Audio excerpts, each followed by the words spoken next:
9 प्रकार के लोगों से कभी बैर नहीं करना चाहिए। नवहि विरोधे नहीं कल्याणा। 9 व्यक्ति कौन? पहला व्यक्ति शस्त्री, जो हथियार रखा हो, शस्त्र रखा हो, बंदूक रखा हो, ऐसे आदमी से बैर नहीं करना चाहिए, निकाल के मार देगा। मर्मी, जो आपका मर्म जानता है, मर्म यानी आपका भेद जो जानता है, उस व्यक्ति से बैर नहीं करना चाहिए, कभी भी आपका भेद खोल देगा। एक आदमी का एक बेटा था 6 साल का, 5 साल तक रेलवे में टिकट नहीं लगता ना, यहां का भारत में 5 साल तक फ्री है। तो वो 5 साल बता के लड़के का टिकट नहीं बनवाया आपने, और लड़का था 6 साल के। लड़के को पता चल गया बाबूजी का मरम, कि बाबूजी झूठ बोल के हमारे 5 साल लिखवाए हैं और टिकट हमारा नहीं बना है। तो अब ट्रेन खुली, जैसे कोई खाने वाला झाल मुड़ी निकला, बाबूजी झाल मुड़ी, तब बैठो अभी बता देंगे हम। क्या बता दोगे? हम 6 साल के, हम बता देंगे टीटी अंकल को। चुप चुप चुप चुप चुप चुप, बताओ। झाल मुड़ी को झाल मुड़ी दो, झाल मुड़ी खिलाया। 5 मिनट बाद तो फ्रूटी गया, बाबूजी फ्रूटी अभी नहीं खाया, बता देंगे, फ्रूटी खिलाओ। वो 200 रुपया का टिकट बचाए थे, 3 घंटा में 500 रुपया का खा गया था। अंत में बोले कि तुम बता दो, अब तुम बता ही दो, एक ही बार इतना लगेगा हम दे देंगे। ये क्या है? मर्मी, जो आपका मर्म जानता हो उससे बैर नहीं करना चाहिए। शस्त्री, मर्मी। तीसरा प्रभु, जो आपका स्वामी है उससे बैर नहीं करना चाहिए। स्वामी सदैव स्वामी होता है, गुरु सदैव गुरु होता है, शिष्य कभी गुरु नहीं बन सकता। बहुत पहले कहानी सुनी थी मैंने, एक तलवार चलाने वाले गुरु जी थे, तलवार चलाना सिखाते थे देवेंद्र भैया।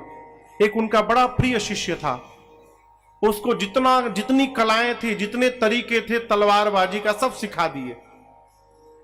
जब चेला एकदम निपुण हो गया तलवार चलाने में, देखा कि अब गुरुजी सब हमको सिखा दिए, कुछ नहीं बचा, तो मन में सोचा गुरुजी रहेंगे तो हमारी पूछ कैसे होगी। गुरुजी को रास्ते से हटाओ, गुरुजी को ही ललकार दिया। अब गुरुजी सोचे ये तो युवान है, मैं वृद्ध हो चुका हूं, इसके इतना बल तो मेरे में है नहीं। ललकार दिया कि हमको हराइए आप, चैलेंज कर दिया। गुरुजी बोले ठीक है बेटा, तिथि निर्धारित भई, अमुक तारीख को अमुक मैदान में सुबह 10 बजे से द्वंद्व शुरू होगा, तलवार का युद्ध। म्यान जानते हैं? म्यान किसे कहते हैं? जिसमें तलवार रखा जाता है। गुरुजी ने 20 फीट लंबे म्यान का ऑर्डर दिया। कितने लंबे? 20 फीट, केवल म्यान था, म्यान का ऑर्डर दिया। चेले को पता चला नहीं, गुरुजी 20 फीट लंबा म्यान, यानी इतना लंबा तलवार। अब पता चला लंबा तलवार रहेगा, मेरे पास आएंगे नहीं, दूर से ही हमको मार देंगे, ये चालाकी है ना। अच्छा अच्छा, उसने 30 फीट लंबे तलवार म्यान का ऑर्डर दिया। तो गुरुजी खाली ढक्कन बनवाए थे 20 फीट का, उसमें तलवार छोटके रखे थे। अब वो 30 फीट लंबा तलवार म्यान दोनों बनवाया। 4 आदमी उठा के तलवार उसके पीछे पीछे लेकर आए, इधर गुरुजी के आए, आमने सामने दोनों खड़े भय, विशिल बजा। अब वो 30 फीट तलवार अभी निकाल ही रहा था, तब तक गुरुजी छोटका तलवार निकाल के उसके गर्दन पर रख दिया। अब बोलो, चरणों में गिर गया। ये क्या है? प्रभु, स्वामी सदगुरु सर्वकाल गुरुत्व से संपन्न होता है। सदगुरु से, स्वामी से, प्रभु से वैर नहीं करना चाहिए। शस्त्री, मर्मी, प्रभु, सठ यानी मूर्ख व्यक्ति। मूर्ख व्यक्ति से कभी नहीं उलझना चाहिए, वो मूर्खता में ही आपको समाप्त कर देगा। शस्त्री, मर्मी, प्रभु, सठ, धनी, धनवान व्यक्ति से नहीं उलझना चाहिए, आपको समाप्त कर देगा। वैद्य, डॉक्टर से नहीं उलझना चाहिए, नहीं तो मांस में देने वाला सुई वेन में चढ़ा देगा, सीताराम हो जाएंगे आप। वैद्य, बंदी, बंदी यानी जो बिरदावली गाते हैं उनसे विरोध नहीं करना चाहिए, नहीं तो आपके दुष्प्रचार में बिरदावली गाने लगेंगे। शस्त्री, मरमी, प्रभु, सठ, धनी, वैद्य, बंदी, कवि, कवि लोग से विरोध नहीं करना चाहिए, नहीं तो आपकी निंदा की कविता बनाकर और मंच पर जा जाकर लेंगे कविता पाठ करने। और नवा है भानुस गुनी, रसोईया, भंडारी जी से कभी विरोध नहीं करना चाहिए। है न तो न जाने काम मिला के भोजन में दे दे भगवान ने मालिक है। मारीच मन में सोचा इन 9 से विरोध नहीं करना चाहिए। रावण शस्त्री भी है, मरमी भी है, मेरा जानता है मैं पहले कौन था, प्रभु भी है, असठ तो है, धनी भी है, इससे विरोध करने में कुछ होने वाला नहीं है। मारीच ने सोचा अब मरना तो तय है, लेकिन इस पापी के हाथों क्यों मरा जाए, चल के भगवान के हाथों मरा जाए। चला मारीच सोने का ही।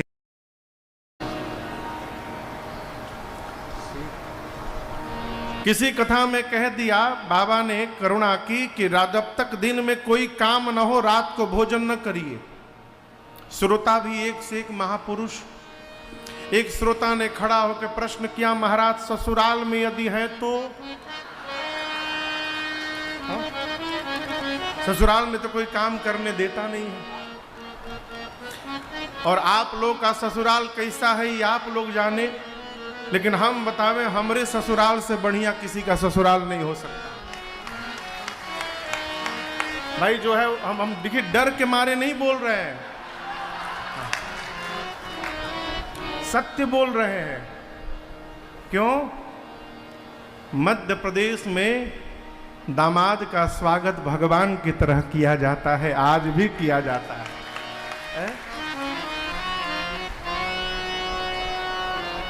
अरे भैया कृपा करो,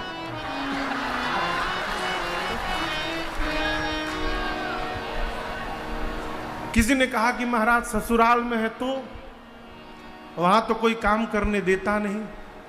हमने कहा भैया नहाने जाते हैं ना, नहाने जाइए तो बाथरूम का गेट बंद करके हाथ में साबुन लगा के बाथरूम का टाइल्स रगड़ दीजिए, आत्मसंतुष्टि होगी कि कुछ किया हूं। देखिए स्वभाव की बात है, स्वभाव रहे।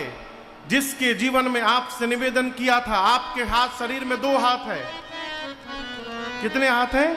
2। दाहिना हाथ अधिक काम करता है, बायां हाथ कम काम करता है। जो हाथ अधिक काम करता है वो हाथ मजबूत हो जाता है, जो हाथ कम काम करता है वो कमजोर हो जाता है। जिसको समाज में, जिसको राष्ट्र में, जिसको परिवार में यदि मजबूती प्राप्त करनी हो उसको उतना अधिक मेहनत परिश्रम करना पड़ेगा, ऐसे ये प्राप्त होने वाला नहीं है। पूरा व्यवहार करिए, लेकिन यहां जो सीखने का विषय है, मन को भगवान में अर्पित करके रखिए। जीवन की समस्याएं आएंगी और कब समाप्त हो जाएंगी आपको पता ही नहीं चलेगा। मैं आपको एक बात स्पष्ट कर देना चाहता हूं, मैं कथा गा रहा हूं तो मैं कभी बीमार नहीं पड़ूंगा, भ्रम से बाहर रहिएगा। खराई जानते हैं? खराई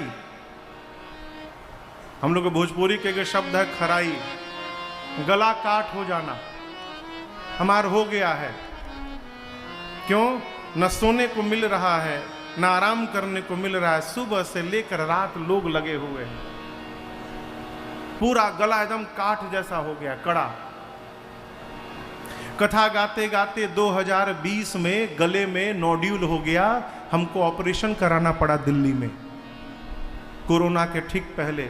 डॉक्टर ने कहा महाराज हर 15 मिनट पर 1 घूंट पानी पीना है आपको। ये देखिए गिलास लेके रखा हूं, लेकिन 1.5 घंटे 2-2 घंटे बाद याद आता है कि पानी पीना है, लेकर पी लेता हूं 1 घूंट। हमको क्यों हो गया हो? हम तो कथा गा रहे हैं। कथा गाने से, भगवान का भजन करने से, सत्संग करने से विपत्ति नहीं आएगी। भ्रम से बाहर रहिएगा, विपत्ति आएगी, लेकिन मन यदि भगवान में लगा रहेगा तो विपत्ति कब आके चली जाएगी पता चलने वाला नहीं है। ये लाभ है भजन का, ये लाभ है।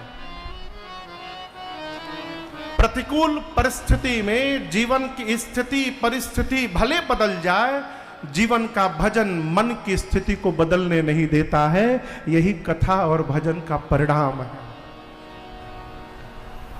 अयोध्या कांड के प्रारंभ में गोस्वामी श्री तुलसीदास जी महाराज ने 3 श्लोक लिखे, भगवान शंकर को वंदन किया है।